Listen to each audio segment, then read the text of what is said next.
All right, so today we are talking mostly just about some diplomatic events that happened during the war. Do you guys know what diplomacy is? More or less. Anyone know what diplomacy is? Diplomacy means like nations talking with one another, more or less, okay? Negotiating, talking with one another, diplomacy. So there's war, and then there's diplomacy. There's like people who are, while the war is going on, there's a number of meetings between the various nations. So there's meetings between the allied nations like America, Britain, Russia, Soviet Union at the time. And then there were several meetings between Hitler and Mussolini as well, but we're not going to focus on those ones because they didn't win the war. In case you didn't know that, spoiler alert, Germany and Italy lose. Diplomacy during the war, let's talk about a few meetings that happened. Significant meetings, because these meetings, what they're talking about in these meetings is not only how they're going to continue fighting the war, but also what they're going to do when the war comes to an end. They're starting to already plan for winning the war and then deciding about what decisions are going to be made after the war ends and how they're going to go about in the post-war effort to reestablish peace. So the first major conference between Franklin Delano Roosevelt, President of the U.S., and Winston Churchill, Prime Minister of Britain, is known as the Casablanca Conference. Happens in 1943. And the decision, hey, what's up, man? What's your name? Yusuf, very good.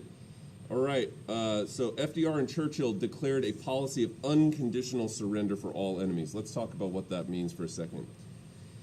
Sometimes in war, when it becomes clear that one side is going to lose, that side will try to negotiate an end to the war that says, we'll stop fighting, but we want X, Y, Z conditions met, right? We don't want to lose land. We want to make sure this happens, whatever. And basically, Winston Churchill and FDR say, no, that's not going to happen. When people surrender in World War II, they're going to surrender on our conditions. They're not going to make any demands for us. We're going to make and enforce all of the demands on them. So that's the first decision that they make. They also decided at the Casablanca Conference, because right about this time, the war in North Africa is starting to tilt in the favor of the Allied powers. Thanks to, I mentioned this to you guys last week when we were still doing distance instruction, there was an operation in North Africa called Operation Torch. And Operation Torch was the one where in North Africa, Rommel, who was the leader of the Nazi forces down there, is being pinched on either side. The Americans are invading North Africa from the west. Britain is fighting from the east, and they start pinching Rommel, and he has to evacuate north to Italy. And so at the Casablanca Conference, as Operation Torch is in effect, they decided that Italy would be invaded first before opening a second front in France. And Stalin didn't like this decision. Stalin wanted the British and the Americans to invade France and start pushing in from the west against Hitler rather than through the south. So that's basically the major decisions that are made at the Casablanca Conference. The second front, because the first front that the Nazis are fighting against are the Russians from the east in Europe. And the second front is going to be from the south through what they call the underbelly of Europe. They're going to come up through Italy and start attacking from the south. Shortly thereafter, they held a conference in Moscow, which is in Russia, obviously. And it was at the Moscow conference when they met with Stalin that the United States obtained a Soviet agreement from Stalin to enter the war against Japan so that Russia would fight against Japan when Germany was defeated. So Russia right now, at this point in the war in 1943, has their hands full with Germany. They don't have any resources to put towards fighting Japan in the far other side of Russia. All their forces are fighting against the Nazis in the West. And so basically, they're trying to get Stalin to say, we'll help you defeat the Japanese after Germany has been taken care of. So that at the Moscow conference, that's what they agree to. Also, remember that both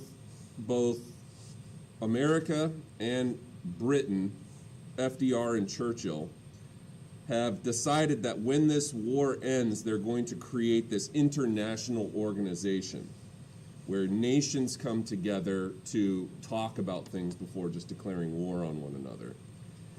This institution that they're talking about, this organization that they're talking about, ends up becoming known as the United Nations, which still exists today.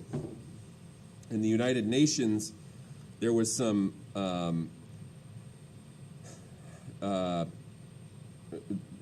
not confusion, but there was some concern, perhaps, that because this was an organization that was being created by democratic nations in the United States and Britain, that because the Soviet Union was communist, that they may not want to join the UN, the United Nations. And so at this conference in Moscow, basically they get Stalin's word, which isn't worth that much, but they get Stalin's word that he will participate, that the Soviet Union will participate in this global world organization when the war ends in the United Nations. And the Soviet Union does join the UN after the war, and but that ends up resulting in some unique issues as well that we'll get to in another unit. Another major conference that happens in 1943 is the first time that all three, America, Russia, and Britain, meet together at the same place. It's called they call them the Big Three. Okay, America, Britain, Russia, or Soviet Union. Big Three: Roosevelt, Churchill, Stalin. They all meet together at Tehran, which is in the modern-day country of Iran. And they meet together, and at this meeting, the Allies agreed to an invasion of Western Europe in 1944, opening up a third front in France. There's one front in Russia, there's one front in Italy, and they're going to open up now a third front in France in 1944. And that's what's decided at the Tehran Conference. Stalin, also at this meeting, the second time he's done this, agreed to enter the war against Japan once Germany was defeated. So he reaffirmed his previous promise at the Moscow conference with FDR that he would join in the war against Japan after Germany was defeated. However, also at the Tehran conference, Stalin insisted that when Germany was defeated, the Soviet Union would continue to control Eastern Europe, and insisted on the carving up of Germany, basically taking Germany and splitting it into different regions that would be occupied by the British, the Soviet Union, and the Americans. All right, so Stalin is making some demands here on some post-war policies of what's going to happen in Eastern Europe. Now, FDR and Winston Churchill don't particularly trust Stalin. They don't particularly like Stalin, but they insist that he insists that he gets to control Eastern Europe. They don't like that, though, because they don't want to see communism spread to Eastern European nations that wouldn't be able to resist Soviet control if he continued to dominate those areas. But the reason that Stalin is insisting on this is because there's an old school phrase, maybe you've heard it before. Fool me once, shame on you. Fool me twice, shame on me. You ever heard that before? Fool me once, shame on you. Fool me twice, shame on me. What does that mean?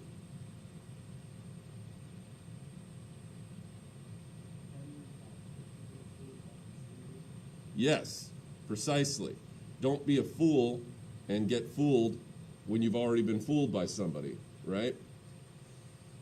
Germany has now, in the last 25 years at this point, invaded Russia twice, okay?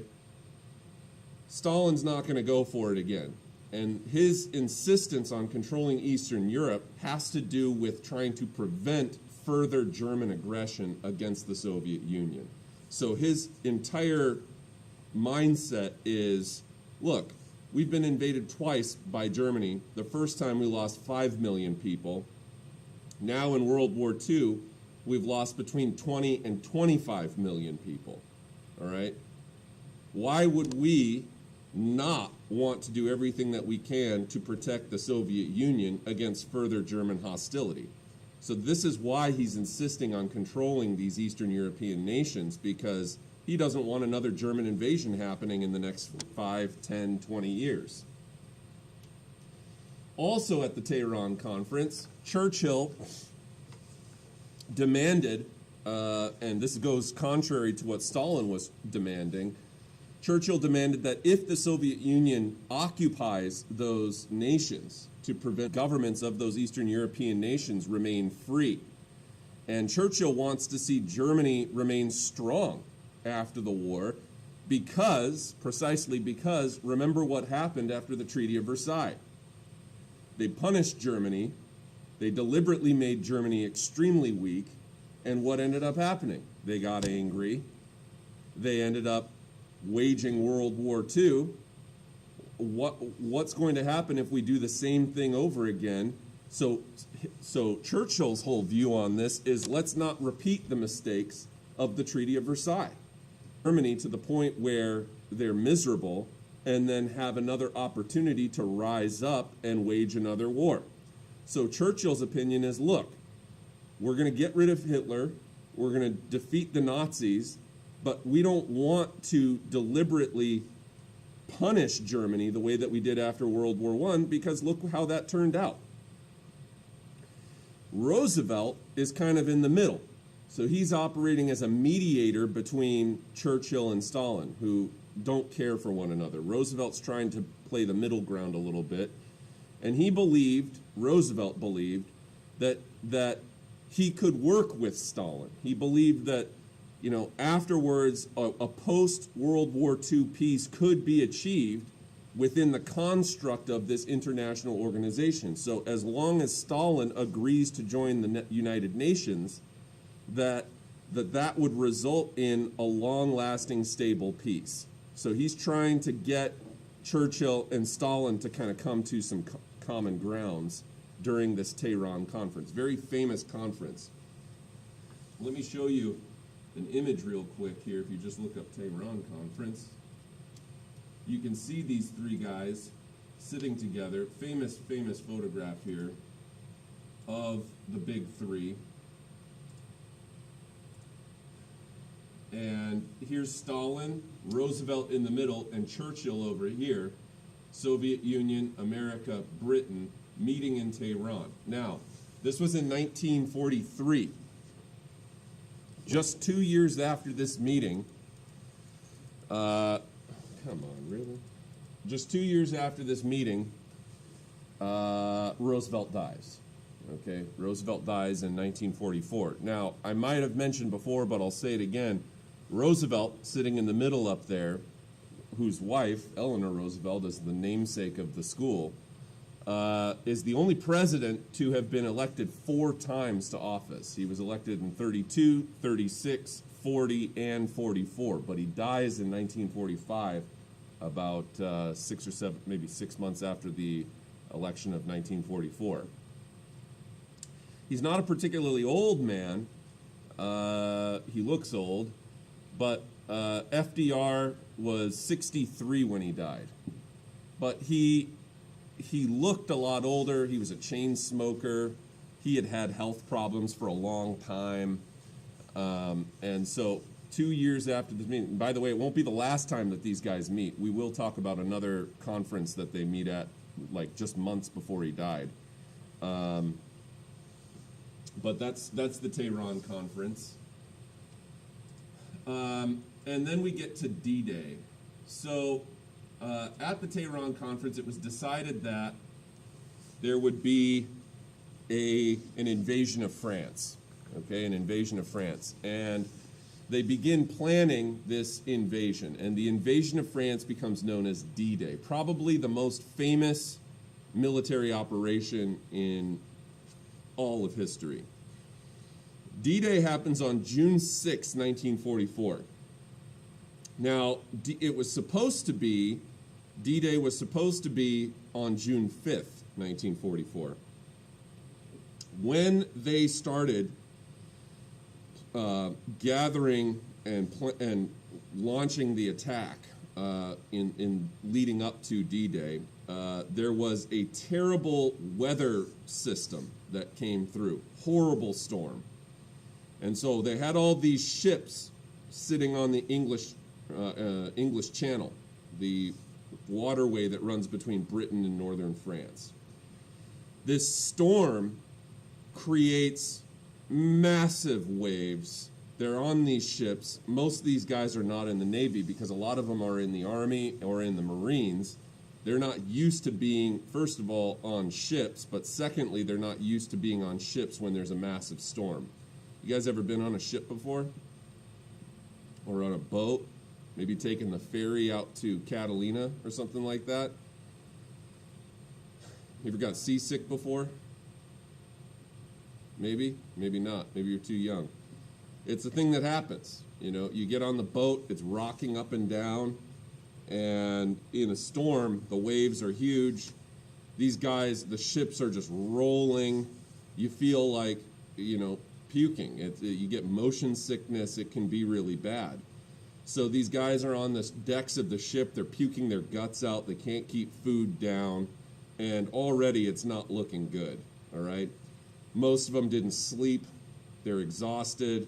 And they have to delay the attack to the following day because the waves are too choppy. They can't pull into shore.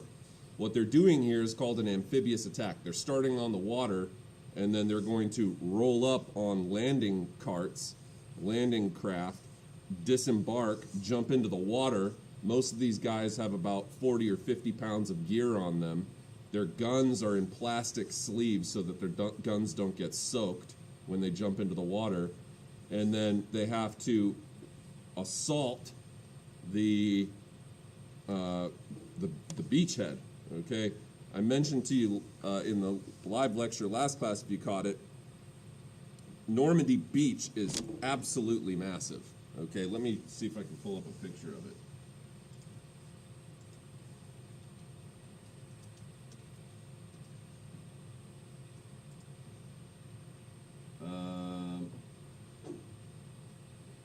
Let's see if I can find a better one.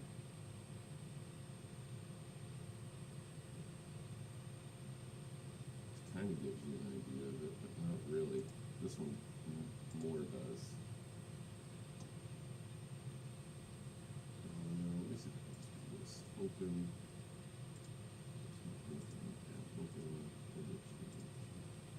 Okay. This is what we're talking about here. Okay, the beach that we're looking at. It's huge. Okay, it's huge, and you can tell it's really shallow, right? It's a very, here, let me see if I can move this over to, okay. And they're going to be coming up in landing craft in these shallow waters, and they're going to have to, the landing craft are only going to go so far before they have to jump off and run the rest of the way in water. So these guys are soaked. Have you ever jumped into like a pool with all your clothes on or anything like that? The water weighs down all of your clothing. It makes you feel like you weigh twice as much as you do. And so these guys are in military uniforms. They've got a bunch of gear on them. They jump into the water, and then they have to assault. You can see that cliff there. There were a bunch of Nazi turrets, gun embankments, and stuff like that built right into that cliffside there. So as these soldiers are running, and it's hard to get a, let me see if I can find another image here, because it's kind of hard to get an idea of just how huge this thing is. This is the image where you've got something like overlaid here, but this will show you kind of what I'm referring going to. This is an image that's overlaid with, you can see almost a ghostly kind of image of where these ships were that pulled up to the beachhead. But you can see how huge it is. These are massive ships. And I wish that there was like an image to give you some perspective here, but this is like down here, that's a person. Okay, that's a single individual person. And you can see how absolutely huge this beach is. And so it's going to be a pretty daring mission. They took Normandy Beach and they divided it into several different attack points, 5 actually. They code named them. So the 5 names of the codes names of the different segments of the beach that they attacked were Omaha Beach. That's the big one. That's the one that the Americans assaulted, was Omaha. That was the roughest one. But Utah was also bad. Then there was Gold Beach, Sword, and Juneau. So those are the 5. Omaha, Utah, Sword, Gold, Juneau.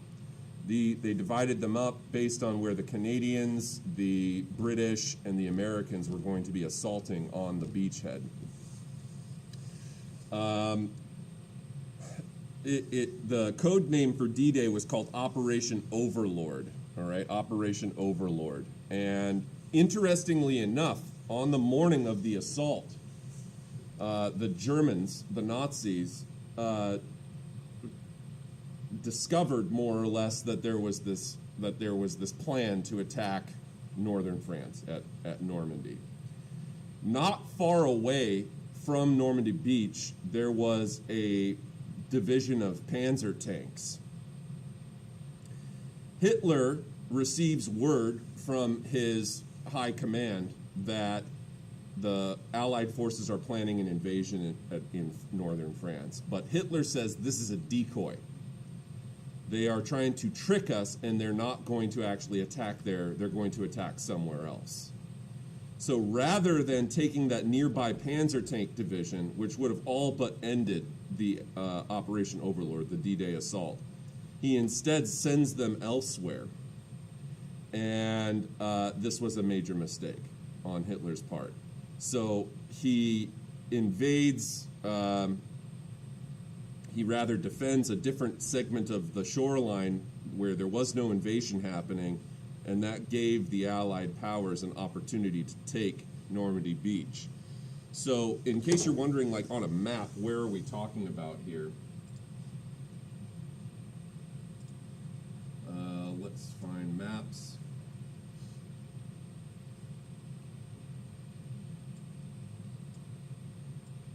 So here's France, okay? Here's the country of France. And then this right here is where Normandy Beach is, all right? Normandy Beach is right in this region here. And you can zoom in and you can see it's pretty huge, okay? Pretty huge beach.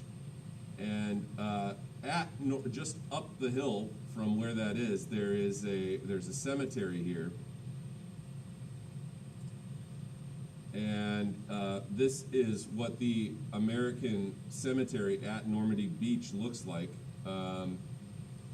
Quick story about this is, so I've been to this place before, and the reason that I've been to this place, I went on a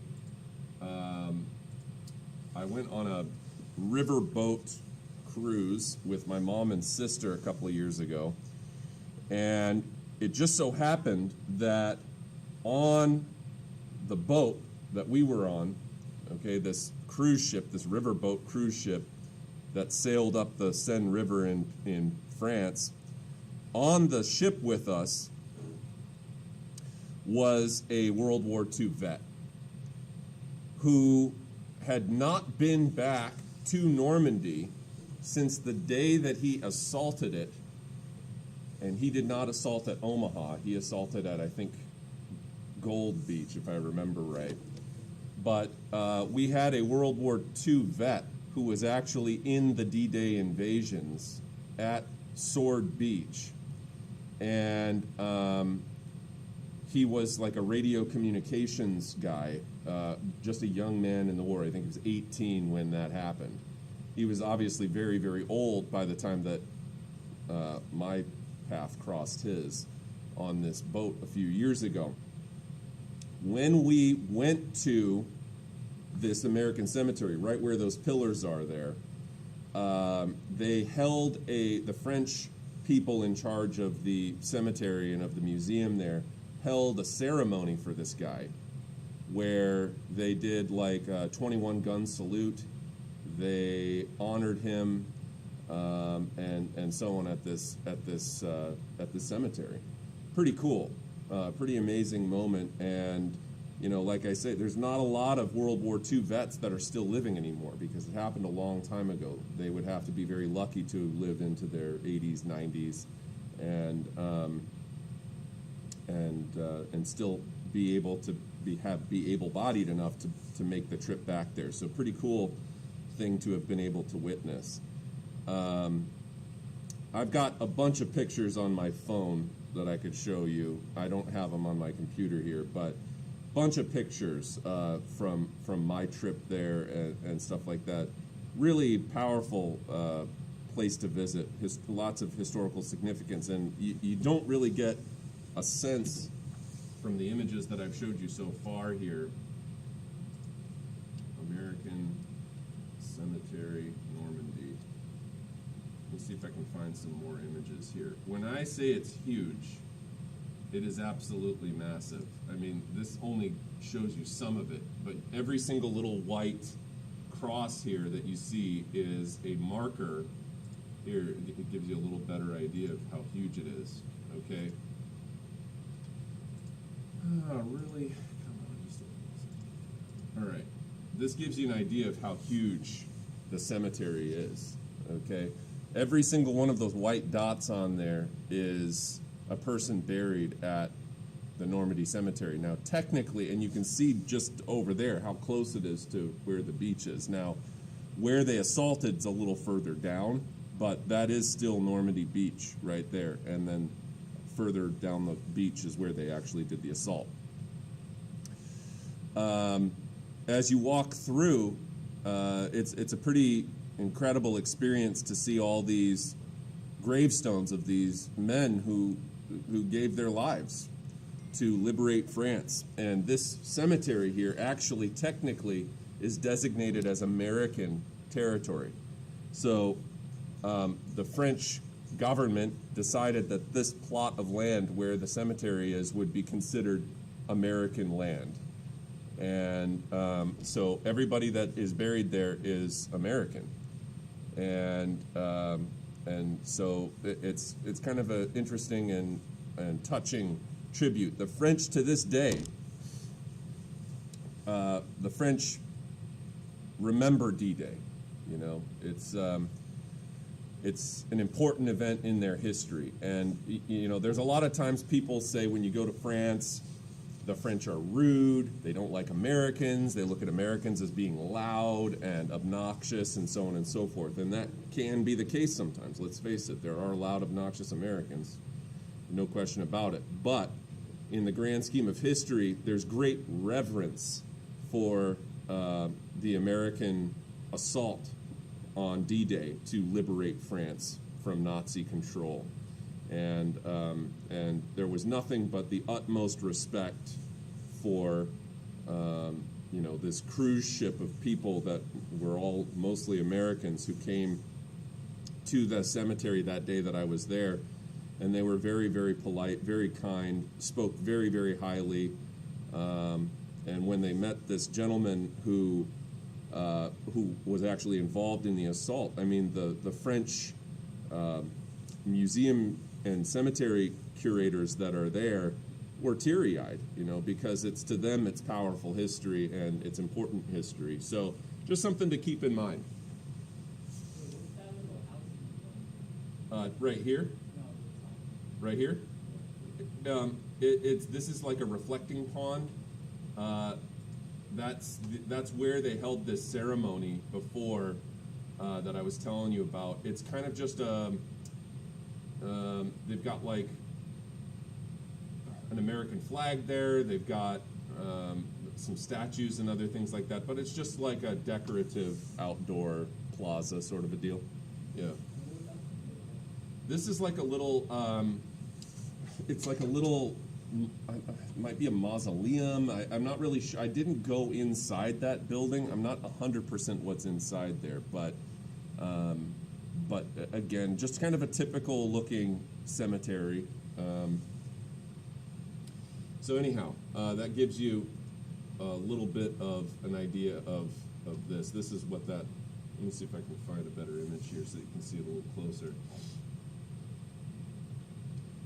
Yeah, here it's got like the statue.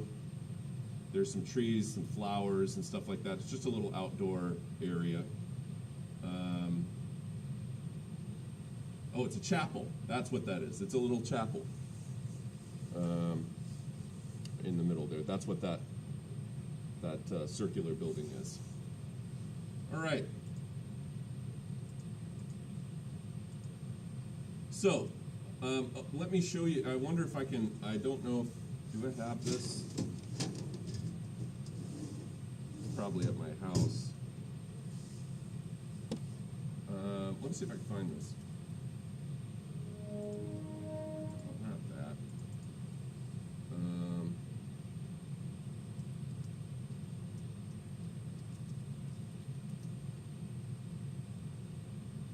Okay, so this scene that I'm going to show you here is from a movie called Saving Private Ryan. Has anyone seen Saving Private Ryan in here? You've seen it? You've seen it? Okay. Quick story on this. Saving Private Ryan was a movie made in 1998. It's directed by Steven Spielberg. Okay. When it is considered to be probably one of the best war movies ever made. The opening scene of Saving Private Ryan is the operation at Normandy, Operation Overlord, D-Day. Even though what you're about to see is a movie and not real, the way that when you've been watching the documentary, all of that is like real footage from the war. This is not. It's a movie. But when Steven Spielberg completed the movie, he insisted that the first group of people, now this was back in '98, so at that time there were more World War II vets that were still alive. He insisted that the first audience to see the movie was World War II vets and their families. He did a private showing with World War II vets. In the opening scene of the movie, some of them had to literally stand up and walk out of the theater because of how powerfully accurate it was.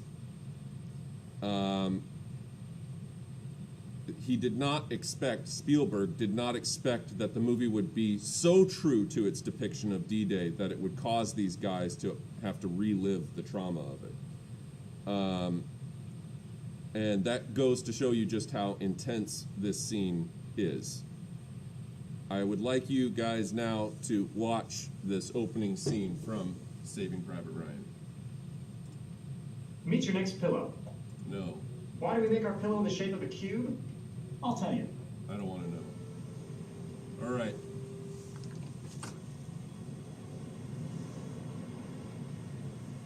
You guys see this?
So, I mean, that's not the whole scene, obviously, but that gives you an idea of how horrible D-Day was. And it's about the most realistic depiction that you'll ever see. Really grim assault, but ultimately a successful one. And it was after that assault that the Americans and the British were able to start up a third front in France. Take care, everybody. Have a great day.